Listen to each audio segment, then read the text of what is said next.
Good morning to one and all, my dear students. Today I am here along with the fifth part of displacing indigenous people, and in this session I shall explain about the Australia. Dear students, we will see the immigration of in Australia, as well as I shall explain about the economic development, which process they adopted for economic development in Australia. Dear students, this paragraph has been taken from the page number 226. Now I am going to explain this portion of this chapter. As in the Americas, human habitation in Australia has a long history. बच्चों, हमने north और south America की तरह जो Australia में भी मानव निवास का जो इतिहास था वो लंबा था, उसको जानने की कोशिश करेंगे. ओके. The Aborigines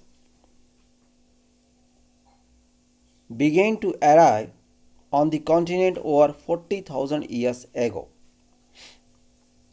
शुरुआती जो मनुष्य था बेटा, जिसे हम आदिमानव भी कहते थे, जिन्हें एबोरिजिनीज कहते हैं, ऐसा माना जाता है कि ऑस्ट्रेलिया में ये करीब 40,000 साल पहले आने शुरू हुए होंगे और संभवतः ये उससे पहले भी यहाँ आ चुके रहे होंगे. Okay. They came from New Guinea which was connected to Australia by a land bridge. वे ऑस्ट्रेलिया के साथ एक लैंड ब्रिज, एक भू सेतु से जुड़े न्यू गिनी से आए थे, ऐसा माना जाता है. They came from New Guinea which was connected to Australia by a land bridge. In the natives traditions, they did not come to Australia. Okay? ऐसा जो मूल निवासियों की जो परंपरा थी उसके हिसाब से वे ऑस्ट्रेलिया आए ही नहीं, but had always been there, बल्कि वो तो हमेशा से यहीं थे. मूल निवासी अपनी परंपरा के आधार पर क्या मानते हैं कि वे कहीं से नहीं आए, वो तो यहीं के रहने वाले थे, वो हमेशा से यहीं थे.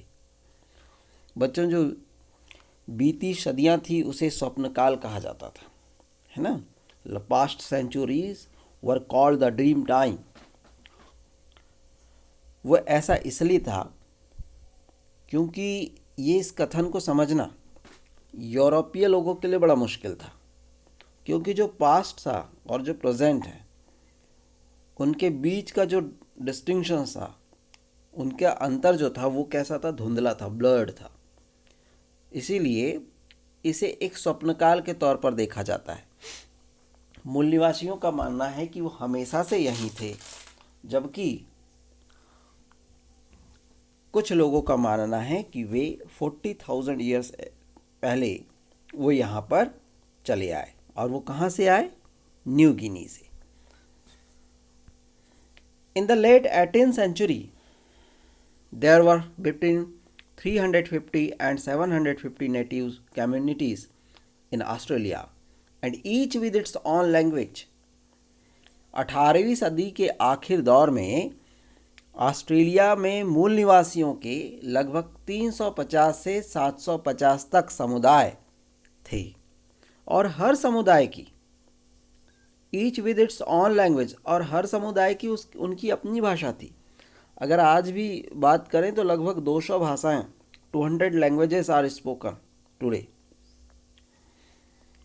There is another large group of indigenous people living in the north called the Torres Strait islanders. बच्चों, देसी लोगों का एक और विशाल समूह ऑस्ट्रेलिया में नॉर्थ पार्ट में रहता है. इसे टॉरस स्ट्रेट टापुवासी आइलैंडर्स, टॉरस स्ट्रेट आइलैंडर्स के नाम पर भी, नाम के आधार पर भी जाना जाता है. The term aborigine is not used for this, as they are believed to have migrated from elsewhere. and belong to a different race. बच्चों, जो ये टॉरस स्ट्रेट वाले लोग हैं उनके लिए एबॉरिजनी जो वर्ड है वो इस्तेमाल नहीं किया जाता। ऐसा माना जाता है कि वे कहीं और से आए हैं और उनकी जो रेस है, नस्ल है, वो कुछ अलग है, एक अलग नस्ल के लोग हैं, इसलिए इन्हें एबॉरिजनी के तौर पर नहीं देखा जाता। Together they make up 2.4% of Australia's population in 2005। 2005 में कुल मिलाकर के जितने भी ऑस्ट्रेलिया की आबादी थी उसका लगभग 2.4% हिस्सा यही टॉरस स्ट्रेट आइलैंडर्स की थी। ठीक। Australia is sparsely populated. बच्चों, जो ऑस्ट्रेलिया में आबादी थी वो बहुत ही स्पार्सली मतलब छितराई हुई थी, थोड़ी थोड़ी, एकदम सघन आबादी नहीं थी। And even now most of the towns are along the coast because the central region is arid desert. आज भी वहाँ ज़्यादातर जो शहर हैं वो समुद्र तट के साथ साथ बसे हुए हैं। ऐसा क्यों है? क्योंकि बीच का इलाका जो है वो एरिड डेजर्ट है, शुष्क मरुभूमि है, इसलिए ऑस्ट्रेलिया की ज़्यादा से ज़्यादा जो आबादी है वो समुद्र तट के आसपास बसी हुई है। बच्चों, एक यहाँ सेंटेंस दिया है, where the British first arrived in 1770। ये बतलाता है कि यहाँ ब्रिटिश के जो लोग थे वो पहली बार 1770 में आए थे। कहाँ पर? कोस्टल एरियाज में। The story of the interaction between the European settlers, the native peoples, and the land in Australia has many points of similarity to the story of the Americas, though it began nearly 300 years later. Australia में जो European settlers थे, जो आबाद करते, और वहाँ के जो नेटिव पीपल्स, मूल निवासी थे, और ज़मीन है ना, ये यूरोपियन सेटलर्स और जो मूल निवासी थे, नेटिव्स, और ज़मीन के बीच में आपसी रिश्तों का जो किस्सा है वो नॉर्थ और साउथ अमेरिका के किस्से से कई बिंदुओं पर मिलता जुलता है ना। Has many points of similarity to the story of Americas. हालांकि इसकी जो शुरुआत है बेटा वो 300 ईयर्स के बाद होती है। ठीक। Initially reports from captain Cook and his crew about encounters with the natives are enthusiastic about their friendliness. जो मूल निवासियों के साथ कैप्टन कुक और उसके जो क्रू मेंबर्स थे, उसके जत्थे में शामिल सभी जो लोग थे, उनकी मुलाकात वहाँ के मूल निवासियों के साथ होती है, और कैप्टन कुक और उसके जो साथी थे वो यहाँ के नेटिव पीपल्स के जो फ्रेंडलीनेस बिहेवियर था, दोस्ताना व्यवहार, उसके बारे में देखते हैं तो काफ़ी एंथुसियास्टिक था, काफ़ी उत्साहपूर्ण था, वे ऐसा बतलाते हैं। There was a sharp reversal of feeling on the part of the British when Cook was killed by a native, not in Australia but in Hawaii. लेकिन क्या होता है कि जब एक मूल निवासी ने, वहाँ के नेटिव ने कुक की हत्या कर दी, कैप्टन कुक की हत्या कर दी, ऑस्ट्रेलिया में नहीं, हवाई में, तब ब्रिटिशों का जो रवैया था वो पूरी तरह से उलट गया, है ना। जनरली क्या होता है, प्राय क्या होता है कि इस तरह की घटनाएं, अब जो औपनिवेशिक ताकत होती है बेटा, उसके द्वारा जब वो दूसरों के खिलाफ अपना हिंसक व्यवहार करती है तो उसको सही साबित करने के लिए वो उस चीज़ को इस्तेमाल करती है। ठीक। तो इस तरह से ऑस्ट्रेलिया में अभी तक मैंने जो आपको बतलाया, एबोरिजिनिस के बारे में बात किया था, 40,000 ईयर्स पहले आए ऐसा माना जाता है, संभवतः उसके पहले भी आए होंगे। यहाँ पर टॉरस स्ट्रेट आइलैंडर्स के बारे में हमने देखा कि उनको एबोरिजिनी ग्रुप का मेंबर नहीं मानते हैं क्योंकि वो डिफरेंट रेस के हैं, वो कहीं और से आए माना जाता है, लेकिन इनकी जो कुल आबादी है वो 2.4% इनकी आबादी रही 2005 की, अगर सेंसस की बात करें उसके अकॉर्डिंगली। फिर कैप्टन कुक अपने क्रूज के साथ यहाँ पर पहुँचता है और वो यहाँ के जो नेटिव्स थे उनके बिहेवियर के बारे में बतलाता है। तो इस तरह से हमने देखा कि ऑस्ट्रेलिया में जो यूरोपियन सेटलर्स थे वो धीरे धीरे यहाँ पर आना शुरू हो चुके थे और उन्होंने यहाँ की लैंड को ऑक्यूपाई करने के लिए, यहाँ की ज़मीनों पर कब्जा करने के लिए उन्होंने भरपूर प्रयास भी किए थे। बच्चों, आपके सामने ये ऑस्ट्रेलिया का मैप है। इसमें Sydney, Canberra, Adelaide, Perth, Darwin ये इम्पॉर्टेंट प्लेसेस है जिसे आपको अपने वर्ल्ड मैप में भी कंप्लीट करना है। अब हम इसको आगे इसको एक्सप्लेन करते हैं। They did not foresee that in the 19th and 20th century, nearly 90% of them would die by exposure to germs, by the loss of their lands and resources, and in battles against the settlers. बच्चों, यूरोपीय लोगों के आगमन को सभी मूल बाशिंदे जो थे, वहाँ के मूल निवासी, उन्होंने कोई खतरे की तरह नहीं देखा था। सभी ने नहीं देखा। वो यह अनुमान नहीं लगा पाए कि 19 और 20 सेंचुरी के दरमियान जो जर्म्स थे, कीटाणु थे, उनके असर से अपनी ज़मीनों को खो देने के डर से, loss of their lands and resources, संसाधनों को खो देने के चलते, और बैटल अगेंस्ट सेटलर्स, जो बाहर से आए थे यूरोपियन सेटलर्स, उनके साथ जो लड़ाइयाँ हुई थी उसमें लगभग 90% नेटिव्स ने अपनी जान गंवा दी थी, या उन्होंने अनुमान भी नहीं लगाया होगा कि उन्हें अपने 90% लोगों की जान चली जाएगी। उन्होंने अंदाज़ा नहीं लगा पाया था।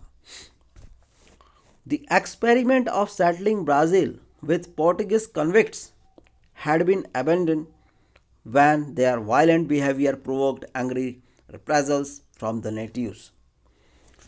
बच्चों, ये जो ब्राज़ील में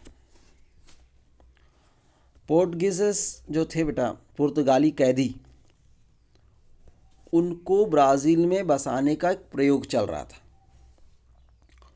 मतलब वहाँ के जो कैदी थे पुर्तगाल के, उनको ब्राज़ील में सेटल किया जा रहा था और ये प्रयोग तब तक चलता रहा, या कह लीजिए कि तब जाकर बंद कर दिया गया जब उनके हिंसक बर्ताव ने मूल निवासियों को भी प्रतिहिंसा के लिए उतारू नहीं कर दिया। क्या है कि ये जो पुर्तगाली कैदी वहाँ जाकर के रह रहे थे, वे हिंसक हो रहे थे। तो वहाँ के जो नेटिव्स थे ब्राज़ील के, जब उन्होंने भी प्रतिहिंसा शुरू नहीं की, तब तक वो क्या कर रहे थे, पुर्तगाल के लोग पुर्तगाली कैदियों को ब्राज़ील में बसाने का काम कर रहे थे। ब्रिटिशर्स ने स्वतंत्र होने तक जो अमेरिकन कॉलोनीज थी, अमेरिकी उपनिवेश में भी, तो ब्रिटिशर्स ने भी अमेरिकी कॉलोनीज में इस तरह की जो प्रैक्टिसेस थी उसको अपनाया। The British had adopted the same practice in the American colonies until they became independent. ठीक, ये अमेरिका में ब्रिटिशर्स ने भी शुरू किया जब तक कि अमेरिका स्वतंत्र नहीं हो गया। और फिर इसको कहाँ ब्रिटिशर्स ने कंटिन्यू रखा? Then they continued it in Australia. Most of the early settlers were convicts who had been deported from England, and when that jail term ended were allowed to live as a free people in Australia on condition that they did not return to Britain. बच्चों, Australia में भी इसी तरह की practices को जारी रखा। किसने रखा? ब्रिटिशर्स ने। तो ऑस्ट्रेलिया के ज़्यादातर जो शुरुआती सेटलर्स थे वो इंग्लैंड से डिपोर्टेड थे, निर्वासित होकर आए थे, और उनके कारावास पूरा होने पर ब्रिटेन वापस न लौटने की शर्त पर उन्हें ऑस्ट्रेलिया में स्वतंत्र जीवन जीने की इजाज़त दे दी गई थी। उनसे कहा कि भाई अगर आपकी सज़ा पूरी हो गई है, अब आप ऑस्ट्रेलिया में फ्रीली रह सकते हैं, लेकिन एक ही शर्त है कि अब आप दोबारा ब्रिटेन वापस नहीं आएंगे। तो इस तरह से ये जो सेटलर्स थे, यूरोपियन सेटलर्स, वो ऑस्ट्रेलिया में फ्री लाइफ जीने के लिए उन्हें छूट मिल चुकी थी। अब देखिए यहाँ क्या होता है कि अब इन लोगों को यहाँ पर अपने जीवन यापन करना था, जो यहाँ पर डिपोर्ट किए गए थे, और इतने अपने क्षेत्र में रहते तो उन्हें अपनी सुविधाएं भी मिल पाती थी, लेकिन ये अपने क्षेत्र से बिल्कुल अलग किस्म के इलाके में आए थे और यहाँ किसी भी तरह का उन्हें सहारा नहीं था। तो उन्होंने क्या किया, उन्होंने अपने जीवन व्यापन को करने के लिए उन्होंने यहाँ पर खेती शुरू की, है ना।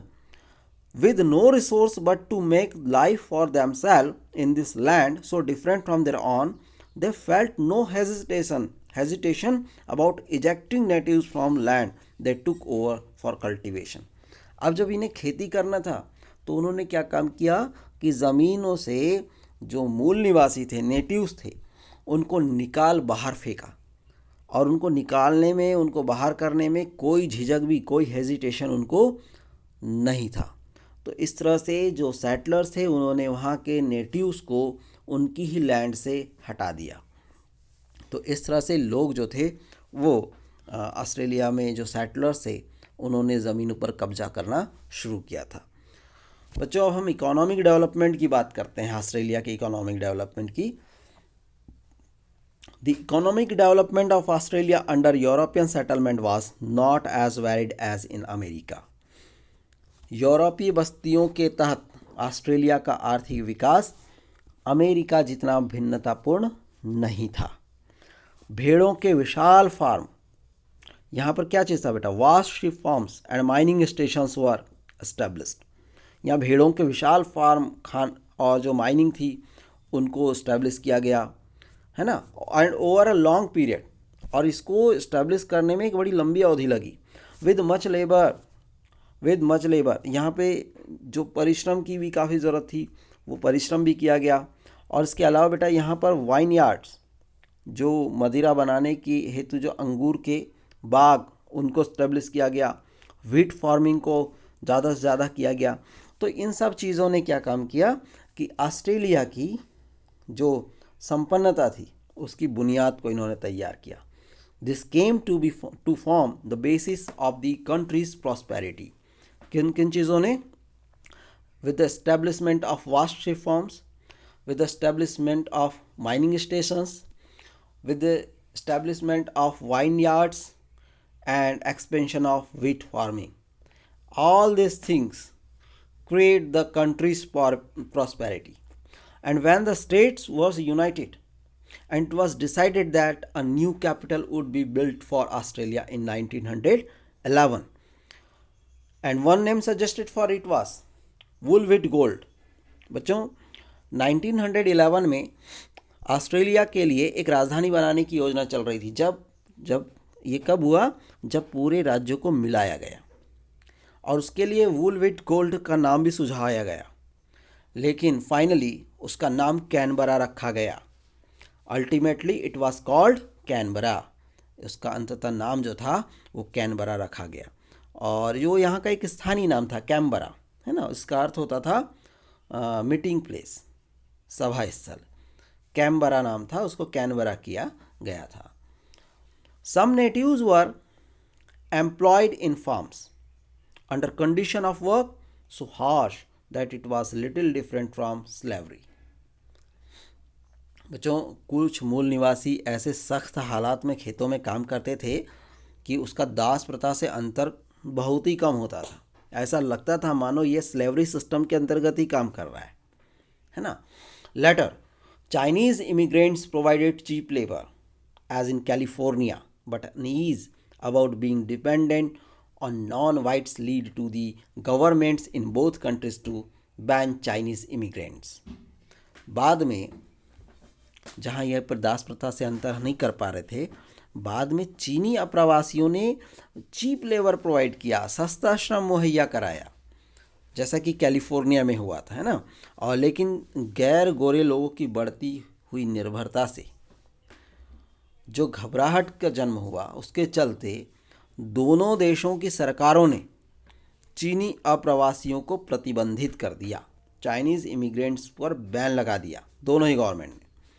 Till 1974 such was the popular fear that dark people from South Asia or Southeast Asia might migrate to Australia in a large number that there was a government policy to keep non-white people out. 1974 तक लोगों के मन में यह भय घर गया, भय था कि जो साउथ एशिया, दक्षिण Asia and south east Asia, यहाँ से गहरी रंगत वाले जो लोग थे, डार्क पीपल, लोग बड़ी तादाद में ऑस्ट्रेलिया आ सकते हैं, है ना। इसलिए इन्होंने जो नॉन वाइट थे, गैर गोरे लोग, उनको बाहर रखने के लिए सरकार ने एक नीति भी बनाई थी ताकि ये जो नॉन वाइट लोग हैं वो ऑस्ट्रेलिया में ना आ सके। चाइनीज़ इमिग्रेंट्स को बैन कर दिया गया। तो इस तरह से ऑस्ट्रेलिया में जो इमिग्रेंट्स थे वो यूरोपियन सेटलर्स थे। उन्होंने वहाँ के नेटिव्स को हटा करके उनके ज़मीनों पे कब्जा किया। वहाँ इकोनॉमिक डेवलपमेंट के लिए उन्होंने they establish vast sheep farms, mining stations, and they promoted to vineyards. They established, they expanded the wheat farming. So on that basis, on the basis of the country's prosperity, this came to form the basis of the country's prosperities. So now dear students, it's enough for today. मुझे उम्मीद है कि ये जो explanation है वो आपके समझ में आया होगा। Thank you very much.